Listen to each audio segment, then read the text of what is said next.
Bokechu même yo na otinda yo. Bokechu? Oui, Bokechu na yo kaka soki premier, ya za premier nani. Ah, premier ya bazoba, numéro ya bazoba. Na pe mosali ya nzambe ya FCC. Mosali ya nzambe fatelema na katikati. Boni boyeko, c'est que mikolo zoya to bana ko tumba na pe ba photo na biso ba sala nzambe. Ah papa, tumba na photo a mukuna. Tumba na photo a walesa. Nga elongi na nga pasteur lité ya kanda. Otumbi photo na ngai. Na bosa na kena mosali ya nzambe na abunda mutakala mukolo wango. Toko moni kaka au-delà ya 23h30 wana papa Chantini ndenga yebisi ngai. Alors yebisi ngai lobi malgré za pasteur mais za musala na pesio. Oyoki église moko a partir ya 23h00 mbunde zo beta. Yona nozwa mabanga. Banda ko bambane. Oh kasi wana ba mono ndokiti. Bongo soki batumbi photo ya tata na yo koloba nini? Basali mabe. Basali mabe. E komi soni makasi. Toyoka kuna oh bato IDPS batumbi photo ya papa Kabila. Quand même aza papa na biso. Mame babi photo za koinda.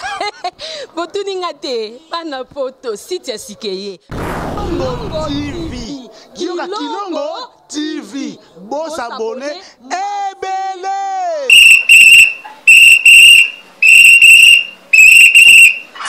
Kikaka leri nyoso. Kikaka mopepa sika tolima mopepa kalate mikolo solingi osabone obetika point. Kilongo TV bobeto be bokoto be na YouTube bobeto be Kilongo TV po Kilongo TV bokomona maijane wana bakataka te ngonga nyoso bokomona maijane na Kilongo TV wana nouveau ne kasi aza grand nani Kilongo TV. Oh Kilongo TV oh Kilongo TV sene moko ebotami eza moke kasi avimba na kati Kilongo TV bokomona makambo ya minene mpo yasa ka ba vie ko le kabatinyaso Kilongo TV. Bisous, bye. Mesdames, Messieurs, très chers internautes, amis de Kilongo TV, bonjour, bienvenue dans notre émission. J'ai la joie aujourd'hui parce que je reçois pour vous un homme de Dieu. Un homme de Dieu très puissant, il parle très bien, il a sa façon de voir les choses, il prêche.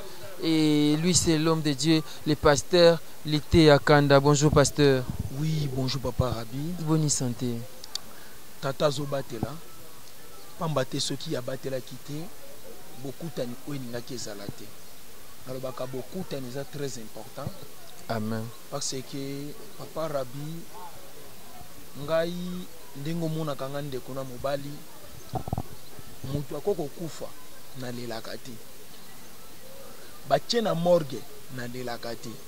E bimito che place tokolela ngana lelakati.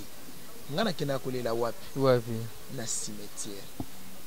Ndenge tomona kayo na tomba Marie Misamu, tomona na tomba Mundweri, tomona na tomba Sœur na biso Mindondo ote botika biso, mais kolela ngo ya na cimetière na tomba mutu. Bozo solola na ye, o makomi lobi laisser le baba toza suna relation mo te na ba kufa. Yo zo solola Mindondo, ozo funda même bato pas Mindondo mutakufa. Oui papa, naza penza place wana te. Même makamnanga na kende ko sala et concerner vie na yote. Non mais c'est pas normal. Un homme de Dieu au solo la nam ta kufa. Ce qui pas nous est normal, ngai pas nangeza normal. Pour ceux qui ezalaki normalité, bino bato boke ko kunda bato boko mona cimetière te. Bongo kaka ninga na ke ko solo na ba kufi comme likambo a problème. Comme ça non, ils ont ça la bien. Pour baza pe na message au photo qui ne ko informer ba. Mais weza boko ko makambo kala déjà balongo lango Bible c'est ya to koma usambela. To tika makambo wana. Message na ningina pesa okoya ko mbrier libota na nzambe pamba ba comprendre likamna ningina lobate papa. Ngolo banini. Ah. Ngana kamwa kalikambo makasi ya za kamena singana yoto likamu nini papa na ngai. Lobakasi. Eza droit na ngai, eza pe posa na nga ba sentiment na ngai. Soki na ke morgue eza volonté na nga. Ya yoni na kati. Morgue ya problème. Soki na ke cimetière. Koke cimetière eza problème te ko solola na ba we. Oui, ba yo kaka papa, ba yo kaka. Mais c'est pas biblique. Est ngai pa na ngeza Bible. Biblique par rapport à quoi? Na ko loba ba yoka. O lo funi pe batu.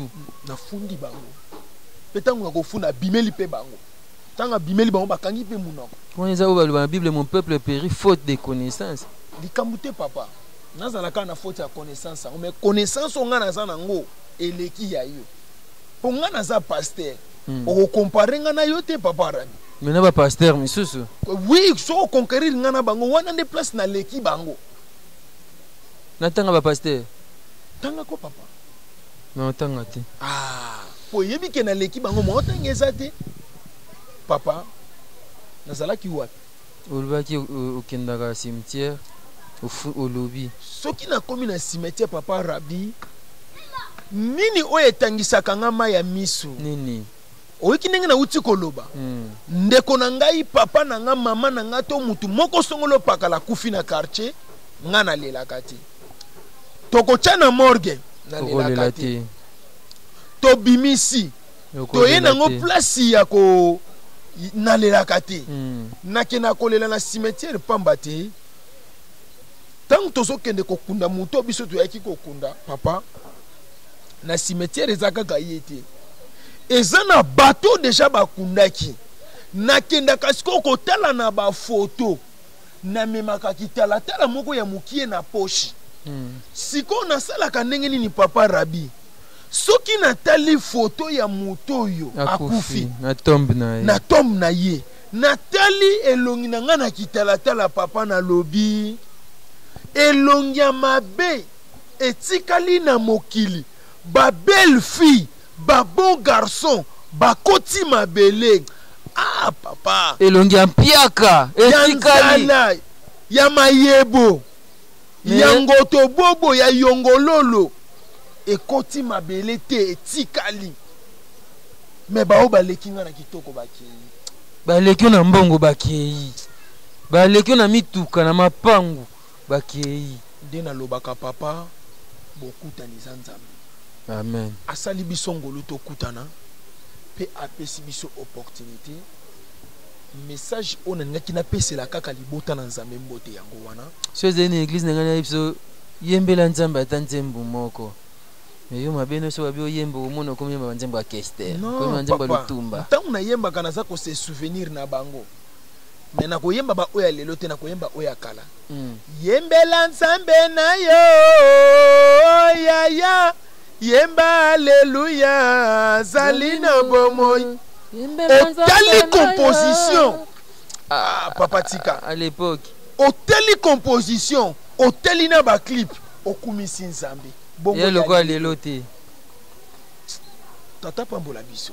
lelo ko yemba nzembo boye kombo Yesu ezate na kati na ba nuance est-ce que nzembo Nzambe kokota nuance mais musique non papa nzembo Nzambe kokota na nuance te faut ça la tout droit yembela Nzambe na yo azali na bomoy yembela Nzambe na yo ya yemba alléluia azali na bomoy usoka nzembo ça c'est très bien nzembo kitoko papa Rabi tata pambola biso Nzambe za lokumu na loyembo wana to bandi lisolo na biso mbo to bandaki déjà to bandi lisolo na biso pasteur te akana sepela na yo po to loba politique to loba makambo Nzambe to loba ka nyonso yo za pasteur te kaka otiaka bato Jean-Baptiste Moïse yo otiaka bato na makambo nyonso et ça là moi bien na sepela ki na mona ki ba pexi ko beta musique na babar na moi ko beta musique na butu makasi na sepela ki otiaka bi makambo na gouverneur ngobila yo kiyo oui nazo remercier lisusu papa Gentini ngobila ya ba Gentini papa musala kitoko oeza mboka na yo foko sala musala na balolenge wana parce que toza même moral nazana nga conseiller na ye officiellement te mais naza conseiller na ye spirituellement en coulisses en kuku ya yebi nga te nga pe na yebi ete mais nga nazo bondela ka po na ye po message nga naza nango posa papa Gentini ngobila papa banebele tolali pongi na mboko yo banda yo zwaki poste papa Gentini na lali pongi na kumisi Nzambe na lobi ete papa na lali pongi banda na botama na mboka na lalaka pongi te koto bar gi koto église gi okene ko ebisa bango boy moni moto tozobonga ndenge tumbiye biloko abongo eza kitoko te. Mais l'église ezali ya babare nde. L'église eza nango ba vie. Apekisi nyonso. Apekisi nyonso. OK. Kutu alobaki boye. Soki église moko ba teti babandi kaka prière vers 22h et vers 23h. Pour musique ezo suka 22h30. Soko moni kaka au-delà ya 23h30 wana papa Chantini ndenga yebisi ngai. Alors ayebisi ngai lobi malgré za pasteur mais za musala na pesio. Oyoki église moko a partir à 23h00 mbunde zobeta. Yona nozwa mabanga. Banda ko bambane. Oh, kasi wana ba mono ndokiti. Yo mo be pasteur, yo fallait c'était atika ba église pour moi ba veille de prière et ça là bien. Asal n'est bien. Des autres papa. Pardon, jardinier ça bien église veillez. Veillez ça dérange pas. Pasteur ça va veiller au sang. Pasteur wa ko sala veiller papa Gentini a pesinga musala lobi malgré ça pasteur soutenir pengai. Église mon otiko panza bango na mabanga ba yoki kama. Basta qui veille. Papa ba sali veiller. Na musique makasi. Musique ya makasi na bata mika na ko moko na bandi ko nyata mabanga ba bien ba kuluna ba koti kimi ekoti. Voilà, Gentini Ngobila, ça va, mais ma banga n'est ma bé. Et je sais bien que ma banga bongo ni église. Tu peux t'aller sur la politique parce que tu es à Kanda. Et tout le monde actualité, bazo tumba effigie à Joseph Kabila, pas bataille IDPS, bataille IDPS, bazo PPRDP, bazo tumba effigie ya Fati. Félix Tshisekedi et Salim Boutumbut. Or, tu es bien que PPRD na cash basé na coalition. Siko boni ba partisan ba on ba kende ko tumba ba Fiji ya ba responsable ya ba autorité na ba. Merci papa Rabi. Micro. Na ninga kina loba makambo yote. Mais lokola na za mwana mboka na za congolais tika na sani na loba. Trouble moko ekoti na minute on na mboka. On a ko papolo lango penza batu biebie surtout na église. Na ko beta batolo lengo na papolo na nyati yo na kwesi yo okota to hôpital. Boniko ekomi nini yango. Bosoto ya makasi ekoti na ba parti politique. Bakolo ba parti politique boyo kanga bien. Na kati ya ba parti politique ba voyou baza ebele. Et loko photo lobelango makasi. Ba voyou na kati ya parti politique. Entre temps na kati ya parti politique bato bazo lobela politique baza ba intellectuel. Bazalaka bazo bate poyo kota na neti ngai. Na yekoli bonzambe. Mais politique loko na yebi yango te. Na okoka ko sala politique te mais loko na za mwana mboka. Na kozanga te ko pesa conseil na politique. Oui. Surtout que vous avez homme de Dieu. Et puis na kati ya politique yango oyezo leka mutu aza zoba azate. Ba politicien baza ba na mulimo. Oui, ba politicien baza ba na mulimo ko papa. Na bondela ka pe pona ba politicien belé. Oui. Bongo songa na bondeli pona ba na ko boy. Ah na lobi na zo bondela pona ne. Pona Chantini Ngobila. Asa politicien te. Politicien. Mais siko ba ke tumba ba effigie wana pendant ba na coalition. Allez-y papa. Yo zala ko tuni mutu question. Na baxi msoko na mutu nango. Otuni mutu tika mutu asilisa. Silisa. L'ontologie yango papa. Tika na silisa, c'est très important. Na kati ya parti politique. Toyokaki coalition soki coalition. Coalition hein papa yo mtotanga. Cash na FCC basangani. Bayokani. Nandimite ke bato bayokani bakoko banda bitumba. Non. Banenyo bazo banda bêtise na mboka papa. Ngana zo kamwa likambo makasi. Hein? Na kati ya parti politique. Parti politique eza parti ya ba voyou te. Ba voyou ba koteli biso na kati ya parti politique. Bandoki ba koteli biso na kati ya parti politique. Bato amitu ezo sala te bato mabomo ba koteli biso na kati ya parti politique. Papa. Bato bazo bana makambo wana baza bata IDPS. Tikanga na loba makambo nyonso lelo. Loba. IDPS. Ba konza IDPS boza wapi? Bakolo IDPS boza wapi? Mais bakolo IDPS c'est la base. Oui, base. Ozo mona te ke komi base ya buzoba. Et komi base ya salité. Hein? Photo ya tata ya muninga. Ozo tumba yango. Bongo soki batumbi photo ya tata na yo koloba nini? Basali mabe. Basali mabe. E komi soni makasi. Toyoka kuna oh bato IDPS batumbi photo ya papa Kabila. Quand même aza papa na biso. Oko tumba photo ya Kabila na likambu nini? Ozomona entre temps baboti na bino bazotambola même morale. Papa Kabila même morale. Na papa Félix Tshisekedi bazotambola même morale. Sikonga nazo kamwa batata bazotambola même morale. Mais bana bazo bunda bakena kotumbana ka ba photo. Siko bande kwa lamuka bakomi koyemba. Tela bango na bango bakomi ko bunda. Eye mabe. Tela bango na bango bakomi ko swana. Même pas une année à coalition bakomi ko tumbana baba photo. Sonia bongo pona ni. Conseil Loko bongo esa kitoko te. Na lingi salite wana te. IDPS. Ozalaki na posa ki bokonzi. Bokonzi yango sozu yango na maboko. Okomi mokonzi. Vanda kimia sala musala ozomona ba responsable ba parti politique bazomona ba photo zo tumbama bana na bana bazobunda mais bango moko batata bazobimate batiki bana babunda zona papola ba politicien oui papa na ko papola ba politicien boko kamwa boni boye ko te ah papa ngasi na lemba prison ngasi na lemba prison papa ce ko kanga ngeko zala ko kanga ya liboso te. Et comme nini yango IDPS na FCC to ebi ke boza bo moko to ebi ke bozo tamula même morale matata na bino basaki e comme na ba pasteur IDPS na FCC bazo yoka na te wane komi buzoba ngana mosali ya nzambe ya IDPS na pe mosali ya nzambe ya FCC mosali ya nzambe fatelema na katikati boni boyeko seke mikolo ezoya tokobana kotumba na pe ba photo na biso basala nzambe papa tumba na photo a mukuna tumba na photo a walesa nga elongi na nga pasteur lite ya kanda otumbi photo na ngai na bosa na ke na mosali ya nzambe na bunda mutakala mukolo wango ebiso vérité wane kosala na mwinga mona pasteur abunda mutakala c'est trop bo tumba ba photo FCC ne bo tumbaka merci pour na muta parti politique te bo tumba ya IDPS nde bo sala na baje mais na photo na nganga mosali ya nzambe ngai l'homme de Dieu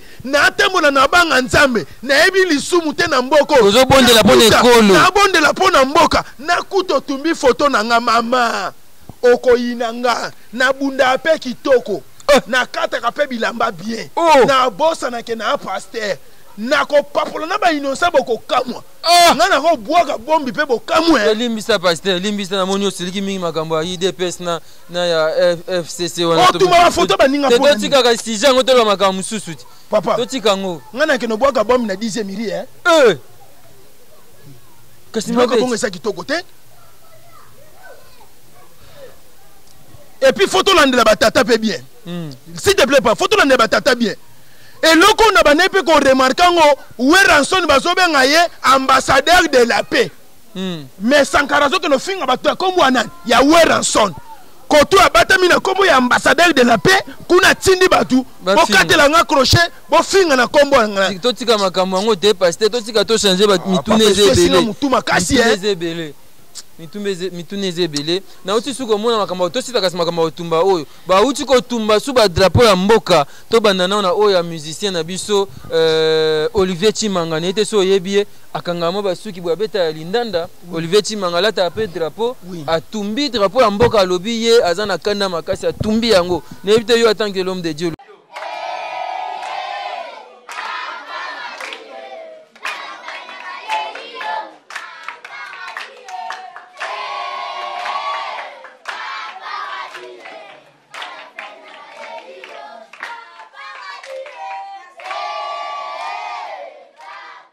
Bandeko balandi ya Kilongo TV mbote na biso mbote mingi nazala na esenga okutana na bino à travers émission na biso Kilongo TV mingi à travers émission oyo tobengaka télé surprise émission tokendaka epai baye baza na difficulté epai baye bazangi tokendaka na baorphelinat tokendaka na bahôpitaux kosunga badémini tokendaka na bahomme de vieillard komona bavieillard to mpe koluka kosunga baveuve ndenge makomi elobi soki ozali na possibilité ya kosunga mutu moko kopima ye yango te Totangi dans Jacques chapitre 1er 27, Bible le dit, la religion pure sans tâche devant Dieu consiste à visiter les orphelins et les veuves dans leurs afflictions.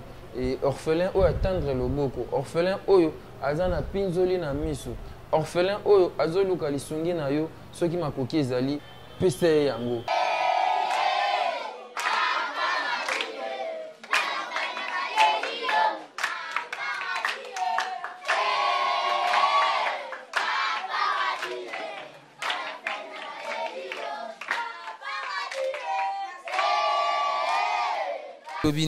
Vraiment, toza basali ya Nzambe. Ya tumbaki boketu premier lisusu. Papa, batebele bazoye bati.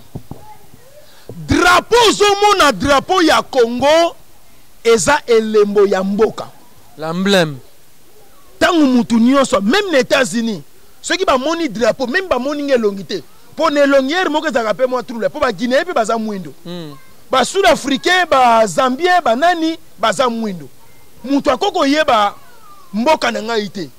Drapeau ezola kisa mboka na ngai. Eza emblème mboka na ezavuma. Omoni na mokili papa. Na musique tokoka ko sangana te mais na bale to sangana ka pona nini? Bale za makambo ekolo te, bale za makambo mboka te. Mais na kati tere ba komona ba Congolais balati teni ya drapeau na bango. Siko na lobaka boye. Papa. Ngana kamwa ke. Omoni soko sana posa mboka pona ngai na otinda yo na otinda tous les combattants bokechu même yo na otinda yo bokechu oui bokechu na yo kaka soki premier yaza premier nani premier ya bazoba ni ya bazoba te bongo te wana te ozofinga bokechu wa premier wa bazoba landa papa.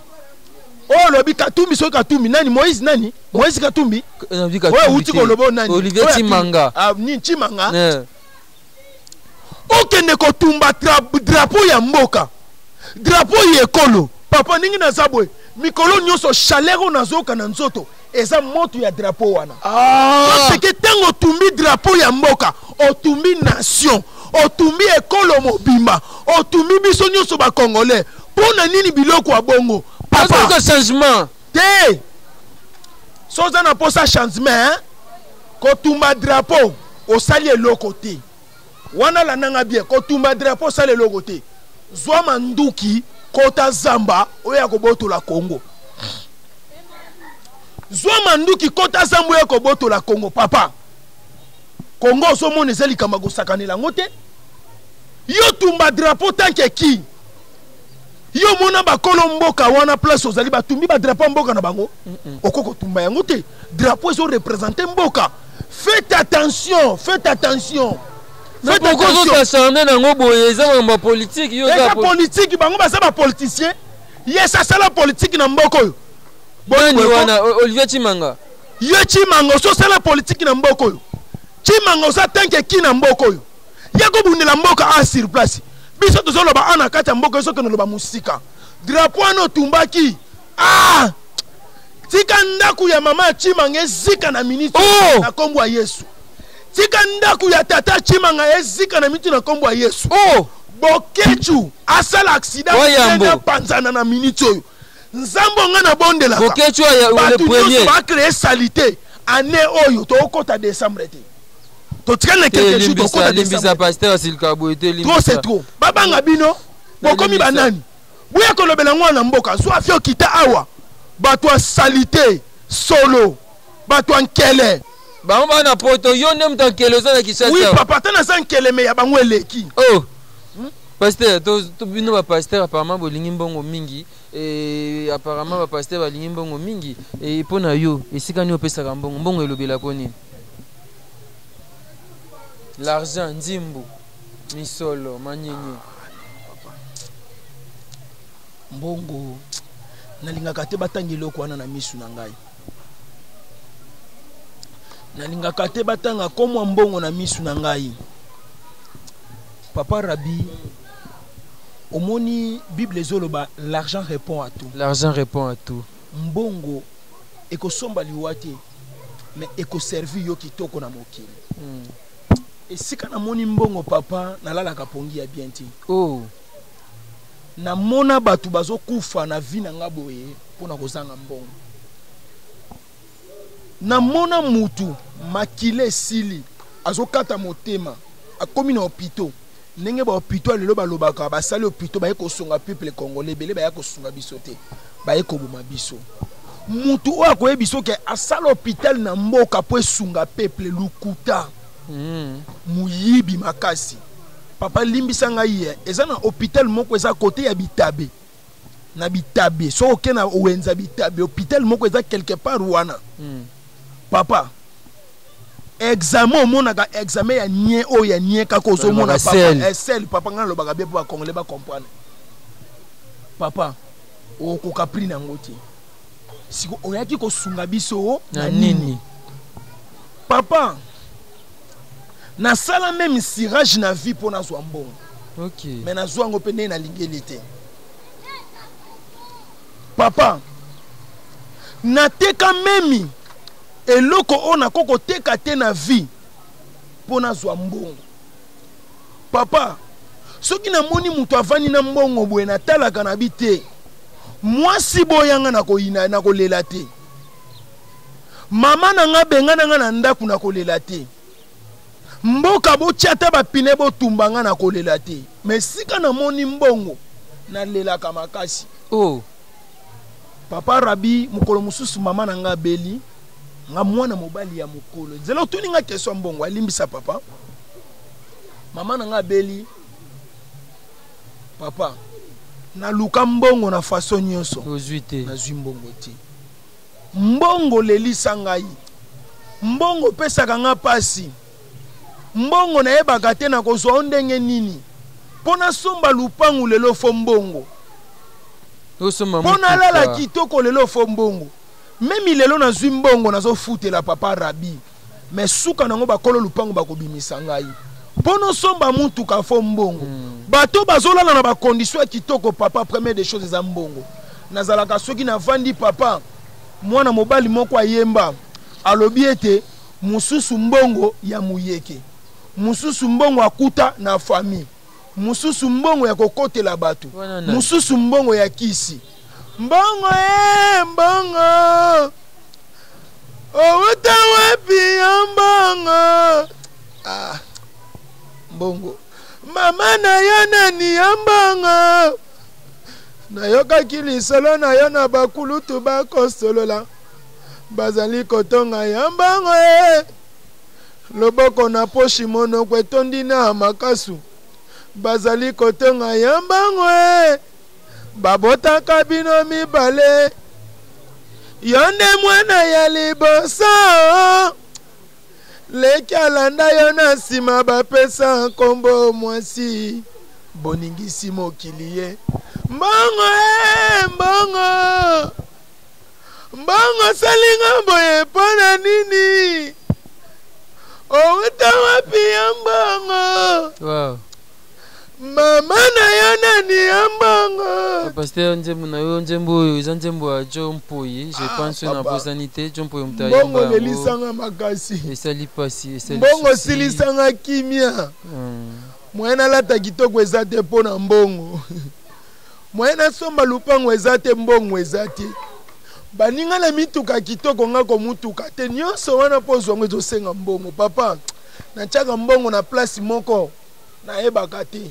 Soki azalaki ata mutu na ninga kina kende kolelela mbongo nga na kosoma Android te telefone. Ba pasteur bolingi mbongo pe mingi ba dimba offrande ba action de grâce. Papa ba collègue na ngande balingi yango.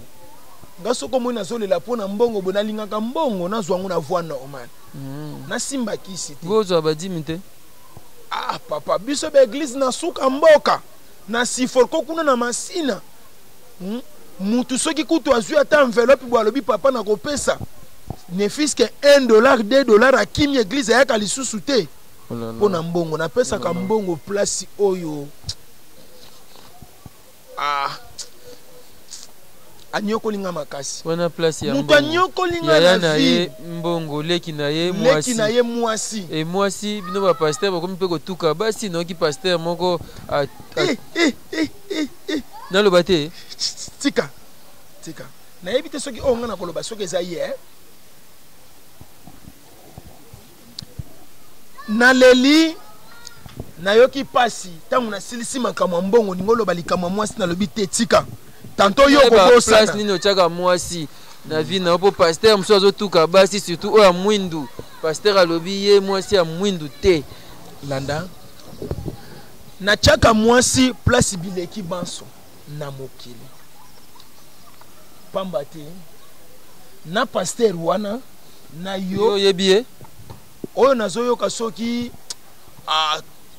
nani soki nani ya kutumba nani kombo nani asali nini papa asali nkele makasi alobi basi ya mwindu bazalaka kitoko te c'est-à-dire mosali na nzambe l'homme de Dieu oleka na télévision ofinga bana basi ya mwindu papa na mboko Congo basi ya pembe sur 100% soki baza 400% 20 baza ya choko kaka 20 to 10% de bakozala ya pembe 80% nyonso batikali ezaka basi ya mwindu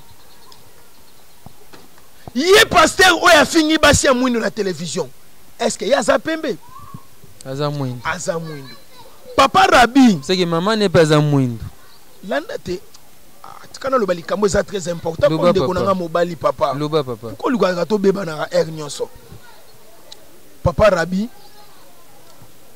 na tiaka mwasi place beleki banso ponga nazala o nazali eza mwasi mokilo etondi eza pona basi papa sur 100% na mboka au 75% ya ba maman de baboko libiso 25% ya ba papa bakima ozolanda papa soki to bito tia 75% ya ba papa bakima 75% ya ba maman de baboko libiso mosali ya nzambe nini ya zoba boye mosali ya nzambe nini ya kizengi boye okende kofinga bana basi ya mwindu basa kitoko te batula ngaye oyebi nazomona ndeti ofingi ba mama ya ba politicien yalo bande oza mwindu okebala su mwasi ya mwindu no afingi papa afingi na okotela ye okoteli ko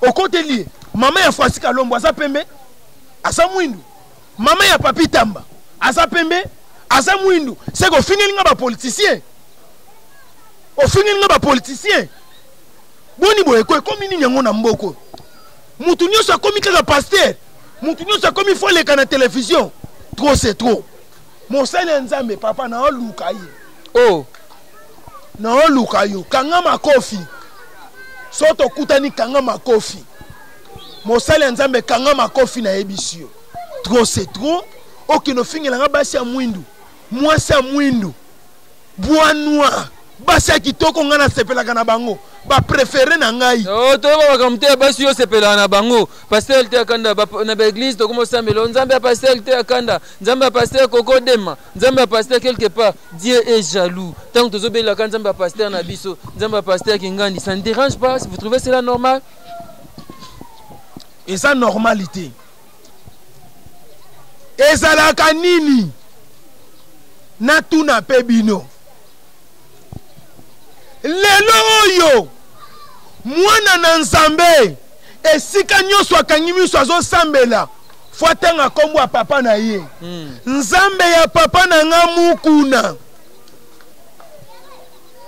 omonaka papa na yo te ndenge basupporter bafingaka ye kuna na mati na terrain soki bazofinga tata na yo pe mwana bafingi yo nzambe ya papa na nga walesa nzambe ya papa na nga mutombo eza salite faux chrétien faux mondimi okoloba bongo te mais papa naza modèle non ça modélité papa na obeto bible modèle ngo asango wapi na onyato bible ne longe quel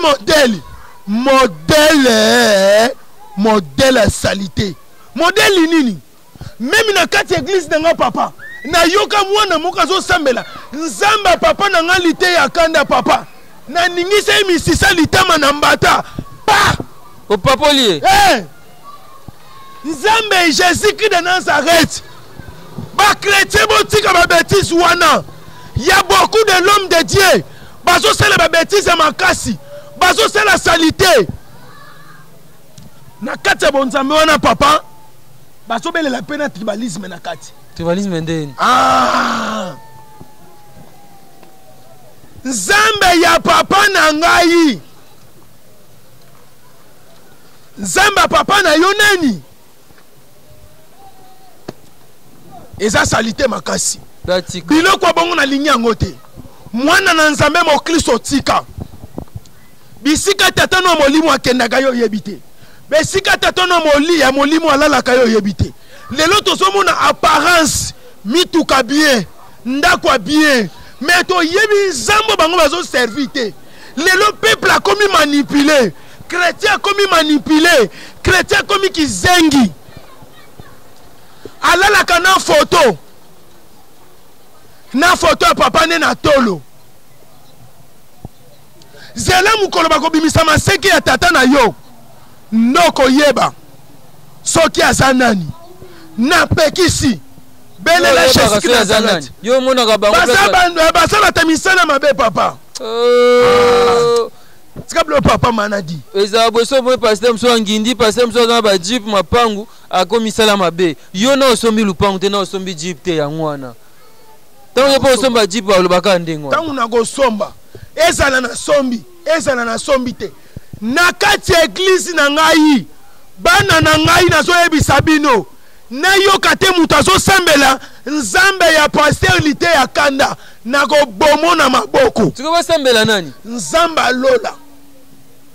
Jésus-Christ. Jésus-Christ. Ça c'est bien voilà. Boko sambela ye wana. Voilà koko de ma. Bobo komisi batata na mina milimo lokwa ba nzambe. Lokola ba nzambe. Ba commerçant. Ba toalo yenge. Papa na molimo amelaka whisky na ngai quelque part. Tomelaka na whisky diamba oyo belelaka tata na ngai. Na melaka na bango bakuyu. C'est bon tozo comme suka lisona biso parce que l'ité akanda gode ma osanga si en fait tout monde en orphelinat au cœur orphelinat que pesa biloko pa bano c'est lelo moya bien au pesi bana biloko mais prière na yo bondela au comme noka kumisa mama olive koto boyi batwa ya basambela nzambe ya pasteur mais yo mona prière au comme no kumisa kaka mama olive lembe faut qu'on landa ka prière na nga bien papa na kumisi mama bikumisi la ti na lobi komwa mama po achenga na place o esengeli na sala pe abimisi ngai na misu ya batu balobaka boya papa na mokilo zo mona ngolu epesameli mutu nyonso te ebele bakobika ngolu na nzela ya baninga lolenge nga na biki ngolu na nzela mama metant baninga ba kumisa nzambe ya pasteur po babiki pe ngolu na nzela na bango yo monya bongo te papa bongo te kokote di maloba nga te pardon s'il te plaît maman asungaki ngai mama olive lembe mama bane bele na bakisaka mama ya bikolo mama ni mama anapewa nema anipewa ni mini anapewa nema na ebite nema sikatenda papa anapewa nema naloba papa ningi loba to cité na yango na kana ko expliquer ko lobsanga bêtise na miso bato ngaloba bêtise te anapewa nema mama ni mama iko na mama ni mama boboto eza lolenge na ye ko salisa bato eza habitude na ye ko yokela batuma weza comportement na ye na kati ya kitunga to pe na kati ya saki na ya bo mama ba problème ezo yebele mais mama soka tali na kati manka ezo zalati na pamboli lisusu mama Olive Lembe mabamba ne bele c'est très bien pasteur te akanda merci beaucoup koko de me fait signe que to comme na suka liso na biso lelo yo to bengi ba pasteur nyonso no tangaka ba ya bandal o ya limité o ya partout to bito ça la conférence moko mutam tabi msa ba vérité pasteur te akanda yo posa wana est-ce que koko lobela bango en face papa mikango mkomso ko sepela okoloba mosali ya nzambe na mboko kongo eza pasteur te akanda na ko sepeliso papa na vérité belé na lukaka ta conférence vérité nini e belo na ko bimisa pona bango papa toyokisi Jésus soni makasi surtout biso bato a réveil ben indépendant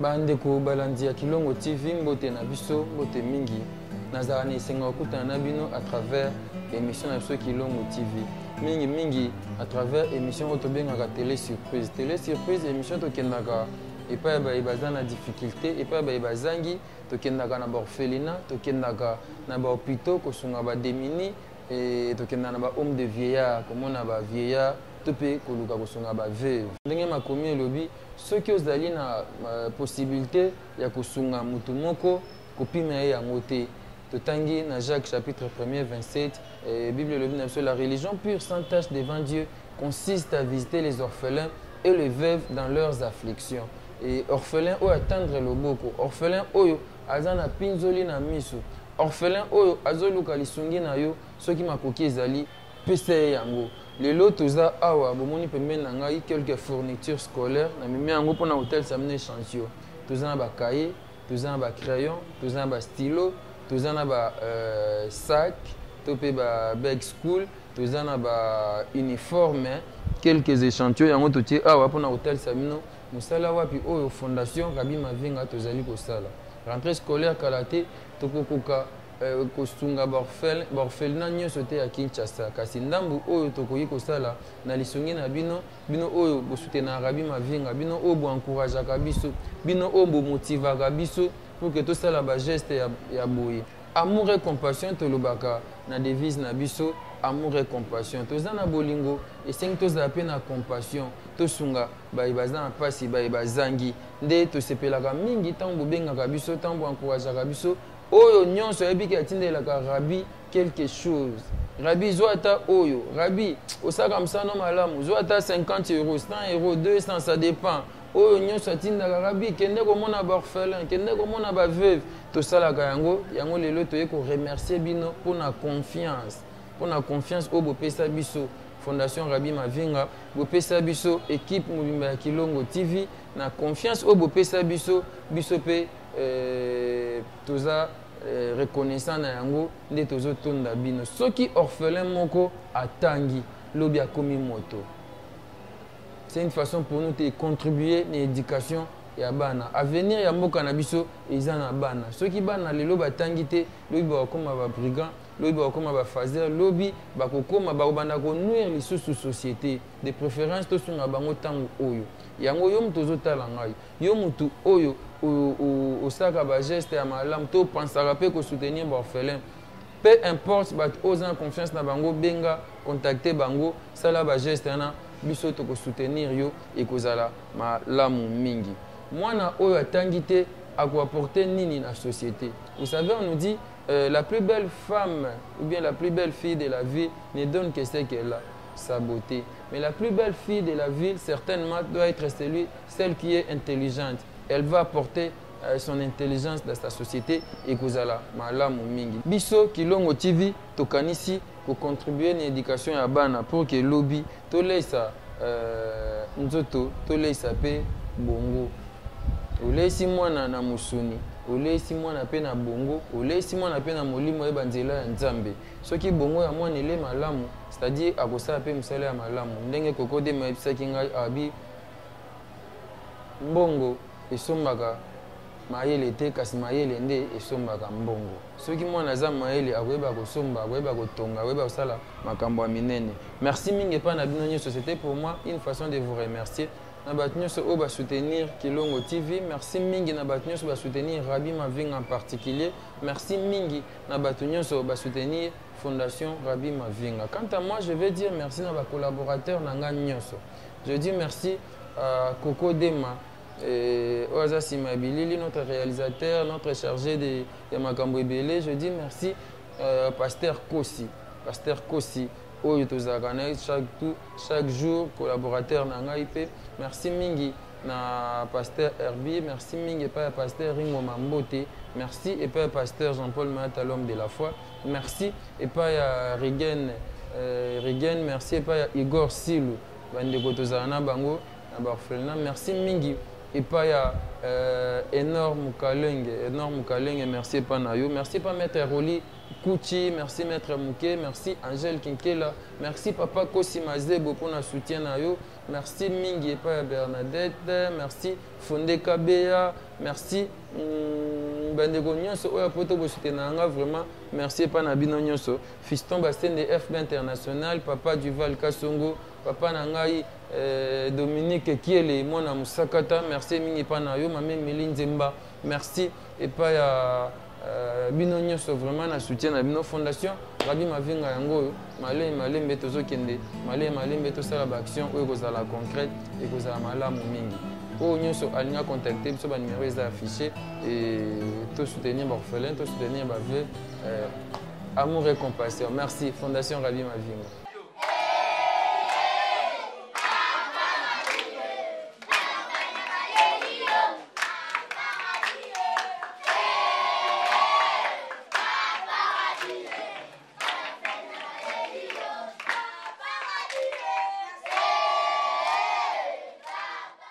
Mesdames, Messieurs, chers internautes, fans de Rabi Mavinga, bonjour. Bienvenue sur cet élément que je vous présente aujourd'hui. Une façon pour moi de vous remercier, vous qui soutenez les orphelins, vous qui pensez aux autres, vous qui avez l'amour et compassion. Et d'habitude, vous voyez les reportages que je vous présente.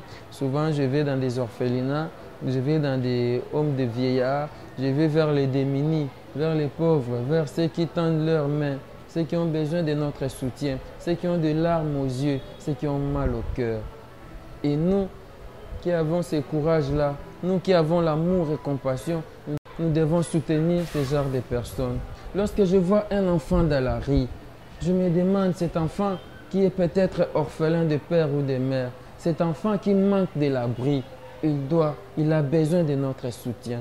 Nous devons soutenir les enfants. Nous devons penser aux démunis. Nous devons penser à cette vieille dame, à ce vieux papa qui n'a pas d'abri, qui manque de soutien, qui manque peut-être à manger. Il y a de ces personnes qui se réveillent le matin et ils se réveillent, ils se disent comment je vais passer ma journée, avec quoi je vais passer ma journée. Dieu est bon. L'amour et compassion, c'est notre devise. Nous, c'est la Fondation Rabi Mavinga. Voilà pourquoi aujourd'hui, comme c'est la rentrée scolaire en RDC, nous avions pensé aller vers les orphelins, aller vers les enfants, leur apporter quelque chose comme fourniture scolaire qui pourra leur aider d'aller à l'école, d'étudier comme nos enfants, comme tous les autres enfants. Nos enfants doivent étudier, ils doivent aller à l'école. Nous pensons, nous voulons avoir un Congo dynamique, un Congo fort. Et si nos enfants ne sont pas forts, ils ne sont pas dynamiques, je crois que nous ne saurons pas faire ce Congo. Et pour avoir un Congo fort, il faut que nos enfants soient très forts. Il faut que ces enfants aillent à l'école. Il faut que ces enfants étudient. Et cet orphelin qui est dans leur riz, cet orphelin qui n'a pas d'abri, comment va-t-il étudier sans argent? Comment va-t-il étudier sans fourniture scolaire, sans cahier, sans stylo, sans crayon, sans sac de l'école? Comment il va étudier? Comment il va aller à l'école? Soutenons ces enfants. Nous, la Fondation Rabi Mavinga, avons pensé de faire ces gestes d'amour. Voilà pourquoi nous avons acheté les cahiers, nous avons acheté les sacs de l'école, nous avons acheté les crayons, nous avons acheté quelques fournitures scolaires que vous voyez là pour soutenir les orphelins. C'est vrai, on ne pourra pas payer pour tout le monde les frais scolaires, on ne pourra pas acheter pour tous les orphelins de la RDC. Je sais que vous aussi, vous nous suivez, vous avez ce cœur-là. Vous avez un grand cœur, cœur de compassion, cœur d'amour. Vous pouvez faire ce genre de gestes, n'hésitez pas. Contactez-nous sur les numéros affichés. Si vous voulez faire comme nous, n'hésitez pas. Faites cela et Dieu vous bénira. Comme nous dit la Bible dans Jacques chapitre 1er verset 27, la religion pure sans tache devant Dieu consiste à visiter les orphelins et les veuves dans leurs afflictions. Pensez aux orphelins. Faites ce genre de gestes. Dieu vous bénira. Je dis merci à tous mes collaborateurs de la Fondation Rabi Mavinga. Là, je vois Coco Dema, je vois Pasteur Kossi, je vois Pasteur Herbie, je vois Pasteur Jean-Paul Maëta, l'homme de la foi. Je vois le Pasteur Ringo Mambote. Merci à vous. Maître Roli Kouchi, merci à vous. Madame Cléance Tulunga, merci à vous. Merci beaucoup à Igor Silou. Merci beaucoup à Rigen Amissi. Merci beaucoup à Enor Mukalenge Tulunga. Merci à vous tous qui nous soutenez depuis l'Europe, depuis les États-Unis, partout où vous êtes. Vous qui pensez aux orphelins, nous vous remercions. Et c'était donc là la fondation Rabbi Mavinga, Amour et Compassion.